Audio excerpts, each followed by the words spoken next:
Hello everyone, welcome to another mini vlog. Last video continuation అండి ఈ video. ఇంకా మాకైతే స్నాక్స్ పెట్టారు. ఇంకా మారుకు స్కూల్ అయితే కంటిన్యూషన్ ఉంది. బట్ మేమైతే పర్మిషన్ తీసుకొని మారుని తీసుకొచ్చేసాము.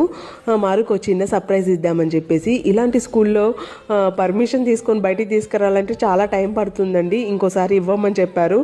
ఇంకా ఇదే అనుకుంటా మారుకి ఇలాంటి సర్ప్రైజ్ ఇవ్వడము. ఇంకా మారు అయితే ఎప్పటి నుంచో అడుగుతుంది మాల్కి తీసుకెళ్ళమని చెప్పి. ఏఎంబి మాల్కి అయితే వచ్చేసాం మేము ఇక్కడ. ఇంకా బెంగళూరులో ఉన్నప్పుడైతే మారు రెగ్యులర్గా 2 వీక్స్కి ఒకసారి మాల్కి వచ్చేది, ప్లే చేసుకుంటూ ఉండేది. ఈ హైదరాబాద్కి వచ్చినప్పటి నుంచి అసలు తీసుకురాలేదు. ఇంకా సరే తనకి సర్ప్రైజింగ్గా ఉంటుంది కదా, అంత బాగా పర్ఫార్మెన్స్ చేసిన తర్వాత తీసుకొద్దామని చెప్పేసి తీసుకొచ్చేసాము. ఈ ఏఎంబి మాల్లో అయితే ఈ ప్లే జోన్ అయితే నాకు బాగా నచ్చిందండి. ఇక్కడ పిల్లలు ఆడుకుంటూ ఉంటారు, మనం కూడా వర్క్ చేసుకోవచ్చు, అలాగే ఫుడ్ కూడా తింటూ ఉండొచ్చు. ఇంకా బయటికి కూడా ఎక్కడికి వెళ్ళారనమాట. అదే ప్లే జోన్లో అయితే ఎలక్ట్రానిక్ ఐటమ్స్ ఉంటే దానికి అంత వర్త్ అనిపించదు, ఆ మనీ కూడా